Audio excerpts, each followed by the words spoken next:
What's up, guys? Josh Payton here from 24/7 Sports. That is Steve Wiltfong from, among other things, the weekly Wiltfong Recruiting Whip Around, which you're watching right now. And if you were watching last week, Steve, you and I talked about big game coming up for Florida against Georgia, big game coming up for Notre Dame against Clemson. Both of those teams, respectively, small underdogs. If they could get the win, given how big on-field results matter this year, it would be huge. Well, fast forward a week. Here we are, present day. They both got the win. So now let's talk recruiting ripple effects. How big is this for Dan Mullen and Brian Kelly? Well, I think this Florida-Georgia game, particularly, let's start with them. The Gators have the nation's #7 recruiting class in the country for the 24/7 Sports Composite, tracking for another top 10 class after finishing #9 a cycle ago. Xavier Sorey, one of the more coveted targets on the board, the linebacker out of Bradenton IMG Academy. There's been a lot of buzz that Georgia was the program to beat, but you haven't seen a lot of Georgia crystal ball forecasts, and here's why. Some of us insiders close to that recruitment waiting for that Florida-Georgia football game, and despite the spread, and I know it's the Ramen Noodle Express on your show, Late Kick, that just seemed like easy money for Florida. Florida seemed like the better football team going into that ball game on paper. So how they were a slight underdog is beyond me. But I do think that maybe they were the slight underdog for Sorey going into that game on the trail. Depending on who you talk to, Georgia was the one to beat, or at best 50-50 between the Gators and the Bulldogs. Here's a ball game where Florida was able to show, hey, we can beat Georgia under Dan Mullen. They hadn't done that yet. And with that, they didn't win a lot of head-to-heads on the trail. This is one that I think it was a significant win. I think there are people around Sorey that are excited about the Gators and their potential. And this is one, this was a game where the magnitude of winning was huge. Sorey has visited both Florida and Georgia during the pandemic on his own, has strong relationships at both schools.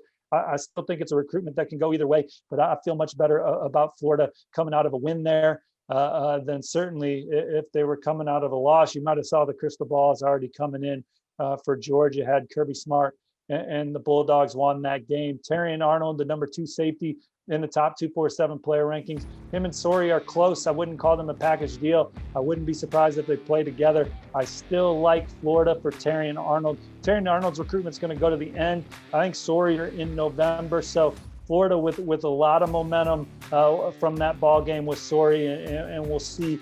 Yeah, obviously Georgia is going to be able to point to, hey, I got a winning record against Florida, our player development, our track record. The game isn't the end-all, be-all, but I think a loss could have really hurt Florida's chances in the recruitment of Sorey, because it would have been the same old story.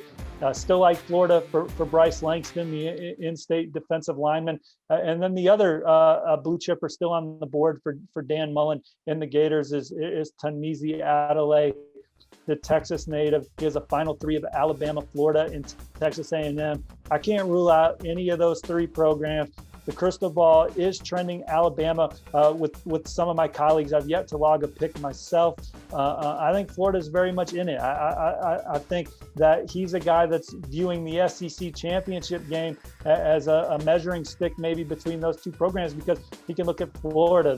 They ran roughshod through Georgia. Alabama, they did the same. And so now those 2 teams will get a chance to play each other down the road, and A&M having a good season as well. The Aggies may not lose again. So to me, Tanmezi Adelaide's recruitment still got a long way to go. Player development, how you brand your players are some of the things important in his recruitment. Those were things that he spoke on early in the process to me that I would imagine are still key for him. And while Florida's almost done in the 2021 class, this win was significant for 2022 as well. Florida's sitting on the #11 class early in that cycle, Josh. A lot of high-profile guys, especially in that region, are interested in Florida, Georgia, and all those SEC powerhouses, and the Gators, make a big impression on them. They're not able to get them to their campus this year, but the way they're playing, the excitement around the program, and the trajectory. I know Florida talked to a lot of guys in the 2022 class after that ball game as well, and they have good momentum and good positive vibes moving forward in that group as well. So let's go to South Bend now, Steve, because, I mean, this is the one I was really focused on. I mean, it feels like, Notre Dame, I think nationally the perception is they've kind of knocked on the door of a lot of these major recruitments. They've knocked on the door of being an elite program. They couldn't get over that big game hump. Well, they just got over the big game hump. And so now, same question as we asked for Florida. The ripple effect for Notre Dame recruiting is fill in the blank. Well, I think that it's status quo for Notre Dame on the trail for who they are, but maybe this is a win that helps them close on a few guys as they try and add to a class that ranks number 11 nationally here at this point in the process. Look, they're all in on Sierra Wright. He's the number one corner in California, top 247 prospect who Stanford was considered the team to beat early on. Stanford's no longer in the picture. USC, the local school, certainly is in great position for Sierra and has the crystal ball lead. But if he leaves the West, there are now some people that believe Notre Dame is the school in best position, where early in the fall, the perceived school in that position was Michigan. So again, back to what we've been saying the last few weeks, on-field performance bigger than ever in college football. Sierra does have a visit scheduled to Michigan, so we'll see how that, but there is some optimism when you talk to people around the Notre Dame program that if it's not USC, that Notre Dame's in a good position. Notre Dame hosted a linebacker from Punahou, Hawaii over the weekend in Kahanu Kia. And again, if you're not following along, just host is a light term because during the pandemic, it's an NCAA recruiting dead period. So these guys can't visit with Brian Kelly and their staff or Dan Moen and their staff or what have you, but they can get a feel for the environment on campus. They can walk around and see the buildings and the architecture. And if you're Notre Dame, you can see the grotto and all the little other intricacies that makes Notre Dame unique.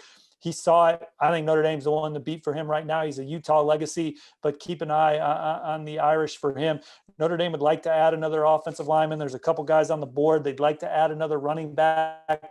They're still in the mix for Donovan Edwards, the number 3 running back in the country. They just offered Byron Cardwell, the top running back out west.